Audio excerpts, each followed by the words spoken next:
como vamos a empezar el nuevo tema, ángulos y triángulos, pues es conveniente revisar la guía. Aquí hay un test que vamos a hacer. Aquí hay una situación problema, una pregunta que también vamos a hacer.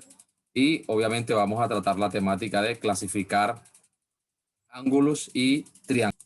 Como les dije ahorita, pues hay unos links donde pueden acceder para realizar algunas actividades posteriores, y también hay unos links para profundizar. Listo. Antes de empezar con el tema de triángulos, pues para aprender a clasificarlos según sus lados y según sus ángulos, hay que introducirnos al concepto de ángulo. Primero, ¿qué es un ángulo? ¿Sí? En muchas estructuras nosotros vemos que utilizan el diseño de triángulos, ¿cierto? ¿Por qué? Porque muchas estructuras necesitan tener estabilidad, fuerza. Entonces, ¿qué pasa? La base de los triángulos, toda la estructura que concede el triángulo, da solidez y consistencia a la construcción que se esté haciendo. Y sobre todo el triángulo equilátero, ¿ya? Es muy empleado en la arquitectura, es decir, podemos ver cómo los que estudian arquitectura y otras profesiones utilizan mucho la geometría, por eso, para dar estabilidad a las construcciones. Entonces, ¿qué es un ángulo? Un ángulo simplemente es una parte del plano que está delimitada, ¿sí?, por dos semirrectas o por dos rayos, ¿ok? Que se llaman lados y salen de un punto común que se llama vértice. Y estos ángulos pues se pueden clasificar según su medida y según su posición. Para ser más claro, si nosotros tenemos por ejemplo, un dibujo como este, ¿sí? Aquí está. Y aquí tenemos el dibujo, ¿sí?, de una flechita, otra flechita. Estos ya no son líneas rectas. Acuérdate que una línea recta es una sucesión infinita de puntos que siguen una misma dirección. Ya estos son dos rayos, ¿ok? Estos son dos rayos. Rayos porque, o semirrectas también pueden, porque tienen un punto de inicio, pero no tienen un final. La parte de la flecha indica que eso sigue indefinidamente, pero esta parte de aquí es un punto de inicio. Por eso se llama semirrecta, la mitad de una recta. Entonces, también se le conocen como rayos. Sí, también, un rayo. Entonces, en cuestión de ángulos, pues esta abertura es la que nosotros llamamos ángulo. Es la sección del plano delimitada por dos semirrectas o por dos rayos que parten de un punto común. O sea, todos salen de este punto. Ese punto se llama vértice. ¿Okay? Vértice. Cuando se está utilizando el transportador, que es el instrumento con el cual se miden los ángulos, pues se acostumbra a tomar un lado inicial para comenzar la medida. Acuérdate que un transportador, más o menos, vamos a hacer un pequeño dibujo. Hay algunos transportadores que solamente traen la mitad y aquí te trae un 0, ¿cierto? Y acá dice 180. Hay otros que son más completos, ¿verdad? Son circulares y te dan la posibilidad de medir, pues, desde 0, la vuelta completa son 360 grados, ¿cierto? Te puede medir esos ángulos en ese rango. Entonces, cuando se utilizan estos instrumentos, que es el transportador, a este lado se le llama lado inicial, ¿ya? Lado inicial, y este se le conoce como lado final, ¿ok? Y generalmente se utilizan letras mayúsculas, por ejemplo, A o B, ¿ok? A o B. Esta abertura, antes de seguir acá, esta abertura es la que es el ángulo y se suelen utilizar letras griegas como alfa, beta, gamma, epsilon, etcétera. Letras griegas para señalar esa abertura. Un ángulo se nombra, pues obviamente, como te dije, con letras mayúsculas. Puede ser el ángulo A o B, ¿cierto? En orden, pues, alfabético, ¿no? A o B. El vértice generalmente los libros lo usan, le colocan la letra O, pero puedes colocar cualquier letra, puede ser ABC también. Puedes cambiar las letras. Lo importante es que los nombres desde el lado inicial, pasando por el vértice y mencionando de último el lado final. O sea, esta letra hace referencia al lado inicial, esta al vértice y esta al lado final, ¿sí? Lado final. Y estaría mal llamarlo B o A, pues tampoco, pero la idea es ir en tener un orden, ¿no? Como en todo en matemáticas tiene un orden. Este puede ser llamado el ángulo. En matemáticas se utiliza este símbolo para denotar ángulo. Ángulo A o B. ¿Sí? Ángulo A o B. O también puedes mencionar simplemente la letra que está en el vértice, el ángulo O. También se puede. La letra del medio te dice cuál es, que en esa letra está el vértice. La letra del medio te dice que ahí está en el vértice. O que, por ejemplo, aquí, por ejemplo, ese ángulo no lo puedo llamar ABO porque estaría mal, ¿cierto? El vértice no está en B, sino que está en O. Entonces, esto sí estaría mal escrito. Sería A o B. Entonces, se señalan con letras mayúsculas y se nombra desde el lado inicial, pasando por el vértice hasta el lado final. Eso es la definición formal de lo que es un ángulo. Ahora, los ángulos tienen su propia clasificación. Voy a extender esto un poco más acá para que se vea más. Entonces, los ángulos tienen su clasificación. Esa clasificación es según su medida. Por ejemplo, aquellos ángulos que miden menos de 90, mira que aquí está, mira, dos rayos, ¿cierto? Dos rayos y el vértice A, B, C, o también puede ser CBA. Listo, míralo aquí. Puede ser nombrado ABC o CBA. Mira el signo.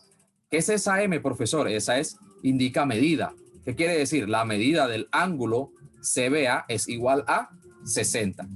¿Cierto? Ahí vamos mirando y vamos asociando lo que vemos en el gráfico y la notación matemática. Entonces, el ángulo agudo, según la medida según su medida, los ángulos se clasifican en ángulos agudos. Son aquellos que miden menos de 90 grados.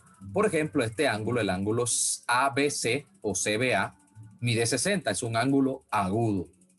También están los ángulos rectos. Son aquellos que miden exactamente 90 grados.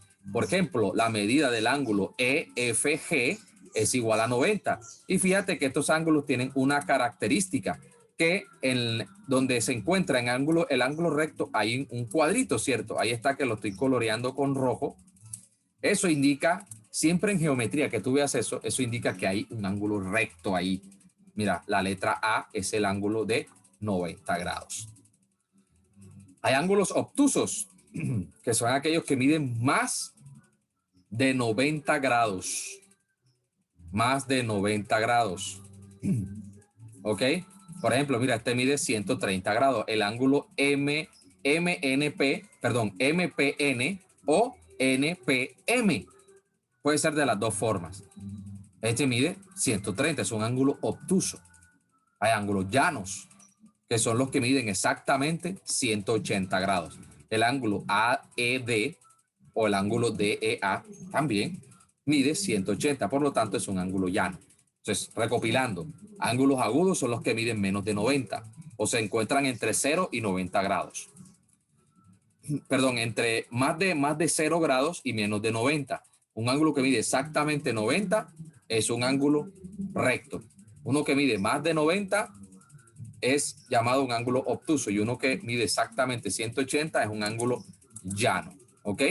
Mire, según su medida, mira, recto, agudo, obtuso, llano.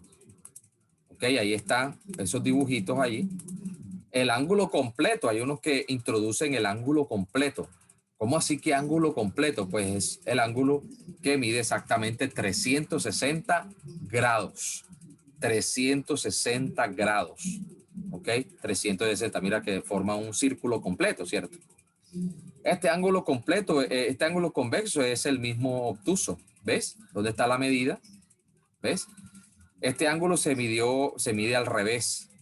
¿Sí? Estos ángulos tienen la cara. ¿Por qué se llaman convexo y cóncavo si este es el mismo obtuso? Pues por la forma de medirlo. Los ángulos, ojo, siempre que tomes el transportador, se mide de derecha a izquierda, en sentido contrario a las manecillas del reloj. Si el ángulo se mide así, es un ángulo convexo o un ángulo positivo, también se le llama así. convexo o ángulo positivo, porque está medido en sentido contrario a las manecillas del reloj. Pero si es un ángulo que está que va a ser medido o está medido en sentido de las manecillas del reloj, es un ángulo cóncavo o un ángulo negativo, ¿ok? Pero es por la dirección. En sentido horario es un ángulo negativo o cóncavo. Y si es medido en sentido antihorario o en sentido contrario a las manecillas del reloj, es un ángulo convexo o positivo. Esta es la manera formal de medir los ángulos, de izquierda a derecha. Aquí están también otros tipos de ángulos, pero según la posición de ellos. Hay ángulos adyacentes, míralo aquí, o sea, está uno al lado de otro. ¿Ves? Míralo aquí, adyacentes, están ahí uno al lado del otro y al mismo tiempo podemos llamarlos ángulos suplementarios, porque al sumarlos dan 180, o sea, tomas un ángulo llano y pones dos ángulos encima de él. Ángulos consecutivos están uno al lado del otro, uno al lado de otro. Se puede decir que dos ángulos adyacentes también son consecutivos, ¿ok? Hay ángulos opuestos por el vértice, o sea que el vértice de uno es el mismo vértice del otro, están formando como una especie de X, ¿cierto? Y aquí tenemos el ángulo, podemos llamarle el ángulo alfa y el ángulo beta, ¿cierto? Entonces podemos decir que alfa y beta son ángulos opuestos por el vértice, por la forma que tienen, por la posición, ¿ok? Por la posición. Ahora, están también cuando se suman. Te dije ahorita que los ángulos adyacentes también son suplementarios. Mira, los suplementarios es cuando son esos triángulos, esos ángulos son suplementarios, cuando la suma da 180 grados. Cuando se suman y da 180. Cuando son complementarios, cuando se suman y dan 90 grados. Repito, ángulos suplementarios son aquellos que cuando se suman dan 180. Ángulos complementarios son aquellos que cuando se suman dan 90 grados la suma. ¿Ok? La suma es 90 grados. Wow. Tú siempre lo mides en esta forma, en ese sentido, ¿cierto? Ese sentido es contrario a las manecillas del reloj. Ahí se dice que el ángulo se está midiendo en sentido positivo. ¿Ok? Ese es convexo. Ese es un ángulo convexo. Y generalmente cuando tú ya mides el ángulo, por ejemplo, que queda así, ¿cierto? Entonces tú le colocas la dirección en la que fue medido, es decir, así. Siempre se coloca esa flechita porque fue medido en ese sentido. Supongamos que mediste un ángulo de 60 grados. Ah, ok, está bien, muy bien. Pero si mides otro tipo o otro ángulo, pero en otro sentido, en sentido negativo, entonces quedaría de la siguiente forma. Vamos a echar este para acá. Tú mides un ángulo en sentido negativo, quedaría así. Por ejemplo, así, hacia abajo, ¿cierto? Quedaría así. Mira, el sentido es totalmente distinto, es en sentido de las manecillas del reloj, es un sentido negativo. O sea que si tú mides 60 grados, pero en sentido horario, entonces este sería ya menos 60 grados. El menos no quiere decir que el ángulo es negativo, sino que está indicando que en el sentido que lo mediste fue en sentido horario o en sentido negativo. ¿Sí? Entonces, si te fijas bien en mira la diapositiva, fíjate que la abertura o el señalamiento está de este lado y no está en la parte de arriba como este. ¿Eso qué quiere decir? Que este fue medido de esta forma. Mira, si completamos aquí, ¿verdad? Se midió de esta forma. Entonces, si te fijas bien ahora en el cóncavo, mira que no puedes medirlo de aquí para acá. Eso es incorrecto, porque siempre el lado inicial de donde tú comienzas a medir siempre es horizontal, así, horizontal. De ahí es donde se va a iniciar la medida, ya sea hacia arriba en sentido antihorario o hacia abajo en sentido horario o negativo, ¿cierto? Entonces, eso hay que tenerlo en cuenta. Esos son preliminares de los ángulos. Puede ser hacia arriba o hacia abajo, hacia de derecha a izquierda, de derecha a izquierda o de izquierda a derecha. Ese es el sentido que estamos midiendo. Entonces, si tú miras aquí, el cóncavo, mira que no puede ser medido así porque sería una medida incorrecta. Por eso entonces se coloca la flecha acá, de este lado. Ah, ok, o sea que el ángulo no está siendo considerado este de arriba, sino el de abajo. ¿Por qué? Porque está medido en sentido horario. Mira que en ese sentido van las manecillas del reloj. Es por eso que se diferencia uno del otro. ¿Listo? En el sentido en que están siendo medidos. Vamos a hacer esta actividad aquí. ¿Cuánto crees que suman estos dos ángulos? 40, 90, 20, 180. Lo más razonable. Ahora, la segunda es, ¿cuál crees que es la resta de estos dos ángulos? Si estos dos ángulos se restan, ¿cuánto crees que dan estos dos ángulos? 45, 0, 90, 180. La otra pregunta es, ¿cuánto crees que suman estos ángulos? Ahí hay dos ángulos y te colocan cuál sería la posible suma. Lo mismo con estos dos, ¿ok? Entonces, ya miramos las respuestas. Aquí señalaron 40, aquí dijeron 45, aquí dijeron 180, perdón, y aquí dijeron 0. O sea que hasta ahí está bien. Listo. Ahora les voy a pasar un link que es el de juego de ángulos. Se lo voy a mandar al chat y ya les voy a mostrar en qué consiste. Al entrar al link te sale esta, te carga la página, pasa los anuncios, etcétera. Dice, arrastra el reloj, arrastra al círculo el reloj cuyas agujas forman un ángulo recto. O sea, hay que tomar cualquiera de estos y meterlo aquí, arrastrarlo, mira, así, y soltarlo. En eso consiste esta actividad. O sea, son 6 puntos, míralo aquí, 1 de 6. Y ahí creo que te va diciendo enseguida si está bien o te salió mal. A medida que vayas avanzando, pues aquí se va mostrando 2 de 6, 3 de 6, 5 de 6, etcétera, hasta llegar al final. Entonces, cuando llegues al final, me puedes enviar tu resultado por el chat. Entonces, mira, este es otro juego, ¿sí? Que tú lo que tienes que tomar el transportador virtual, míralo, que este es uno de los que yo te dije, desde 0, mira, de 0 a 90, de 0 a 180, que es la forma de medir correctamente. Por ejemplo, aquí tú lo tomas, ¿cierto? Colocas ahí, esto va en el vértice, la bolita esta, ya tú sabes medir, y colocas aquí y mira, ¿cuánto mide? 35. 55, Ahora 55. 55 55, grados. 55 centímetros. Grados. Grados. Ok, 55, 55 grados. Actividad. Es una actividad muy chévere. De esta forma se hace, tomas el transportador, mides y colocas el número correcto. Aquí ya tú sabes que si es correcta la medida, te va a permitir pasar a la siguiente y si no, pues obviamente te deja ahí.